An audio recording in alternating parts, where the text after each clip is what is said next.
आज भी किसान को एमएसपी नहीं मिल रही, उसे लड़ना पड़ रहा है, झगड़ना पड़ रहा है। अभी पीपली में क्या हुआ था, सूरजमुखी के एमएसपी के लिए बहुत झगड़ा हुआ था। और ये गन्ने की बेल्ट है, गन्ने का पेमेंट अब ड्यू हो गया है। लगभग 800 करोड़ रुपए शामली जिले के मिलों पर ड्यू हैं। लोकदल का प्रत्येक कार्यकर्ता आदरणीय चौधरी जयंत सिंह जी के सिपाही है। वो जिसे भी कहेंगे और गठबंधन जिसे भी यहाँ उम्मीदवार बनाएगा वो लड़ेगा और सारा विपक्ष इकट्ठा होकर उसका समर्थन करेगा और गठबंधन इनके पहले से भी अच्छा मजबूत होगा। यूँ कहते हैं कि भाई जैसे हल्का सा पतला सा गठबंधन था विधानसभा में, इनका और मोटा ताज़ा बहुत, इसमें और भी जुड़ जड़ आ गए, कई कांग्रेस और भी दूसरे दल जुड़ गए, बहुत बढ़िया गठबंधन बनेगा। नमस्कार, मैं हूं कुलदीप, आप देख रहे हैं हेडलाइंस उत्तर प्रदेश। शामली में है, शामली से लोकदल के विधायक प्रसन्न चौधरी जी हमारे साथ हैं। गांव-गांव घूम रहे हैं पिछले कई दिनों से। 5 तारीख में राष्ट्रीय अध्यक्ष लोकदल के जयंत चौधरी जी का आगमन शामली विधानसभा और कैराना विधानसभा दोनों में ही है। इनसे बातचीत करेंगे, क्या तैयारियां हैं, कितनी जोरों शोरों से तैयारी लोकसभा की पहले ही जुट चुके हैं। कहते हैं कि बीजेपी सबसे एडवांस है, लेकिन इस बार लोकदल भी कोई कसर छोड़ नहीं रही है। इनसे बातचीत करेंगे। सर, स्वागत है आपका। धन्यवाद भाई। सर, 5 तारीख में तैयारी कर दी है, तो 24 की तैयारी भी से आप भी इस बार थोड़ा एडवांस में लगे हैं। लोकदल भी, जो अक्सर कहते थे कि बीजेपी सबसे आगे रहती है इस चीज़ में, इस बार लोकदल भी थोड़ी एडवांस लग रही है कि नहीं? ये तो बढ़िया बात है, आप हमारा उत्साह बढ़ा रहे हो, कॉन्फिडेंस बढ़ेगा, अच्छी बात है। वैसे तो लोकदल हमेशा तैयारी में रहता है।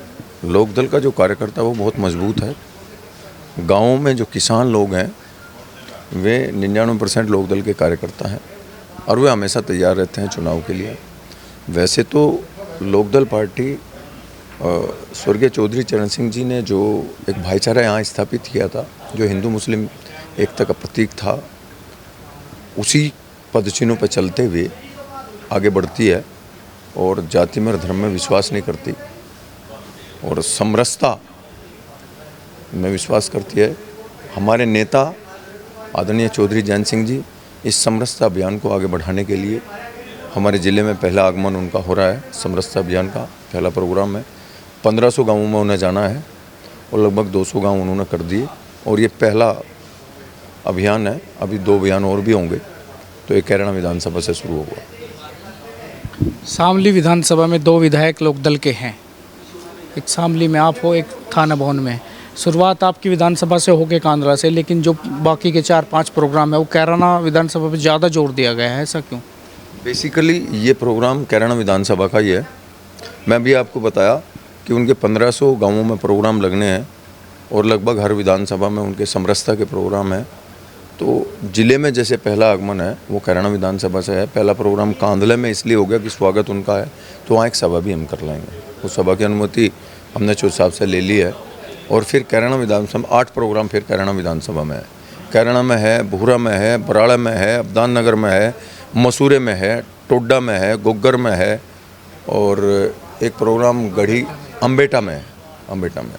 तो इतने प्रोग्राम हैं और उनका मकसद केवल और केवल ये है, जहाँ भारतीय जनता पार्टी दिलों की दूरियां बढ़ाती है, पलायन जैसे मुद्दे उछालती है, धार्मिक उन्माद फैलाने की बात करती है, जातिवाद फैलाने की बात करती है, आदरणीय चौधरी जयंत सिंह जी लोगों के दिलों को पास लाने की कोशिश करते हैं। धार्मिक तरीके से जो खाई थी, जो अलग अलग हो गए थे, उस खाई को पटाने का प्रयास करते हैं, अमन चैन स्थापित करने का प्रयास करते हैं, सभी को साथ लेकर चलने का प्रयास करते हैं और जाति और धर्म में विश्वास न करके किसान बिरादरी की बात करते हैं, किसान मजदूर की बात करते हैं। उसी सिलसिले में ये अभियान है। इसका कोई ये नहीं, कोई मोटो इस टाइप का ना समझा जा कि भाई ये कैराना में क्यों हो रहा है। कैराना में इसलिए हो रहा है, कैराना में लोकदल के बहुत कार्यकर्ता हैं और कैराना में लोग भुक्तभोगी हैं। कुछ सांप्रदायिक लोगों के द्वारा उनकी उपवास वो किया गया है, खूब अकबर यहाँ तो पलायन हुआ है, ये हुआ है, इस टाइप की बातें उड़ाई गई हैं। तो इसलिए कैराना में अमन चैन स्थापित हो, वहाँ सब लोग एक झंडे के नीचे हमें एक साथ जुड़े, इसलिए वहाँ प्रोग्राम है। क्या ये जो जयंत चौधरी जी घूम रहे हैं, कहीं ना कहीं जो कैंडिडेट भी कहीं हैं लाइन में आपके भी, कोई एक सीट पे कहीं कहीं दावेदार हैं और गठबंधन होने के बावजूद थोड़ी स्थिति आपकी भी डगमगाई हुई, क्योंकि दोनों तरफ से हैं तो संभालना थोड़ा मुश्किल भी हो गया। क्या कहीं ये फीडबैक तो नहीं ले रहे कि किस कैंडिडेट के पास कितनी शक्ति है, वो कहीं ना कहीं शक्ति प्रदर्शन भी करेंगे, जो भी प्रत्याशी है लाइन में है तो उसका भी आकलन एक हो जाए इस समरसता अभियान से? ऐसा तो नहीं है। जो मेरा मानना है, मैं आपको बताऊं, मैं तो राष्ट्रीय नेतृत्व का फैसला है जो भी होगा। राष्ट्रीय लोकदल के प्रत्येक कार्यकर्ता आदरणीय चौधरी जैन सिंह जी के सिपाही हैं। आदरणीय चौधरी जैन सिंह जी और गठबंधन जिस व्यक्ति को भी टिकट दे देगा वो इस यहाँ से चुनाव लड़ेगा, उसमें कोई फर्क वाली बात नहीं है। रही बात इसकी कि भाई सब लोग अपनी अपनी तैयारी सब लग रहे हैं और ऐसे लोकदल की टीम के हिसाब से लग रहे हैं। और यहाँ पर माहौल है, भारतीय जनता पार्टी की जो गलत नीतियाँ हैं, इन्होंने किसानों के लिए कभी विचार नहीं किया, गहराई से नहीं सोचा। और जो हमारे युवा हैं उनके लिए कोई गहराई से नहीं सोचा, कोई बड़ा काम किसानों के लिए नहीं किया। आज भी किसान को एमएसपी नहीं मिल रही, उसे लड़ना पड़ रहा है, झगड़ना पड़ रहा है। अभी पीपली में क्या हुआ था, सूरजमुखी के एमएसपी के लिए बहुत झगड़ा हुआ था। और ये गन्ने की बेल्ट है, गन्ने का पेमेंट अब ड्यू हो गया है। लगभग 800 करोड़ रुपए शामली ज़िले के मिलों पर ड्यू हैं। आज दिन धरना भी होता है, कोई ना कोई संगठन किसान बैठते भी हैं। और इन्होंने घोषणा करी थी कि भाई हम भाव बढ़ाएंगे, न तो गन्ने का भाव बढ़ाया। जब भाव का टाइम आया, मिल चलने का टाइम आया, तो आदरणीय मुख्यमंत्री जी ने ये कहा कि भाई पेमेंट टाइम पे हो जा, भाव तो देखा जाएगा। तो अब पेमेंट वाली बात आ रही है, फिर वही बात आ गई। तो ये गन्ने की बाल्ट है। भारतीय जनता पार्टी ने किसानों के लिए कुछ नहीं किया, नौजवानों के लिए कुछ नहीं किया। महंगाई चरम सीमा पर है, जो उनके वादे थे वो वादे उनका कोई भी पूरा नहीं हुआ। जहाँ ये महिला सशक्तिकरण की बात करते थे, अब जो हमारी बहनें थी, बेटियाँ थी, महिलाएं, पहलवान, उनके साथ क्या हुआ है सबने देखा है, जग जाहिर है, पूरे विश्व ने देखा है। तो क्या उनके कोई मुद्दे जो भी थे वो सब फैल हो चुके हैं। यहाँ माहौल है बीजेपी के खिलाफ। कैराना लोकसभा में कहीं ना कहीं ऐसा भी है, गठबंधन में खींचतान तो नहीं है टिकट को लेकर के, कि कहीं कैराना परिवार भी है, उधर से आपके राष्ट्रीय महासचिव हैं लोकदल के अमीर आलम जी, वो भी दावेदारी प्रस्तुत कर रहे हैं। तो चर्चा है कि दोनों में खींचतान है टिकट को लेकर के, कहीं ये थोड़ा दिक्कत तो नहीं होगी गठबंधन में इसको संभालने में? मैं आपको अभी बताया, ऐसा कुछ नहीं होता। और दावेदारी तो करते हैं। मैं तो आपको पहले ही कहा, राष्ट्रीय लोकदल का प्रत्येक कार्यकर्ता आदरणीय चौधरी जैन सिंह जी के सिपाही है। वो जिसे भी कहेंगे, और गठबंधन जिसे भी यहाँ उम्मीदवार बनाएगा वो लड़ेगा, और सारा विपक्ष इकट्ठा होकर उसका समर्थन करेगा। और गठबंधन इनके पहले दिन से भी अच्छा मजबूत होगा।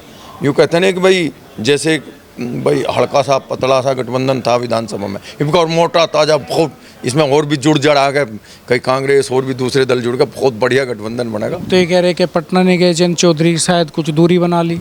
नहीं नहीं, ऐसा कुछ नहीं है। वो बाहर थे, पहले से बाहर थे, उनका प्रोग्राम बाहर का था। वो फैमिली उस पर गए हुए थे टूर पे, और उनका लेटर आ गया था, अच्छा ट्वीट आया था। ऐसा कुछ नहीं है। हम वो सांप्रदायिक ताकतों के खिलाफ हैं जो यहाँ देश में दूरियां बढ़ाने का काम करते हैं, जिनकी नीति और नीयत में खोट है, जो किसान विरोधी हैं, उनके खिलाफ हैं आदरणीय जैन चौधरी जी। और जैन चौधरी जी जो भी विपक्ष इकट्ठा होगा, भारतीय जनता पार्टी की नीतियों के खिलाफ जो भी बिगुल बजाएगा उसका साथ देंगे। आपकी नज़र में कौन मजबूत कैंडिडेट है कैराना लोकसभा की दृष्टि में देखे जाए, अमीर आलम या इकरा हसन? मेरी नज़र में तो राष्ट्रीय लोकदल के सब सिपाही हैं, यहाँ कार्यकर्ता हैं, गठबंधन के कार्यकर्ता हैं, और सब बढ़िया लड़ेंगे, मजबूती से लड़ेंगे। आपने दो ही नाम लिए, यहाँ तो हज़ारों नाम है, बहुत नाम है, सब मजबूती से लड़ेंगे। विधानसभा में प्रदर्शन शामली जिले में रहा, एक तरफा आपने सफाया किया, तीनों की तीनों सीट पे गठबंधन का जो प्रत्याशी जीत कर आए थे, तो लोकसभा में क्या उम्मीद लगती है आपको जिले से? हमारा कॉन्फिडेंस बढ़ा हुआ है, जनता का प्यार मिलता है। जैसे आदरणीय चौधरी जैन सिंह जी 5 तारीख को आ रहे हैं, हम गांव-गांव में जा रहे हैं, तो बहुत ज़बरदस्त समर्थन मिल रहा है।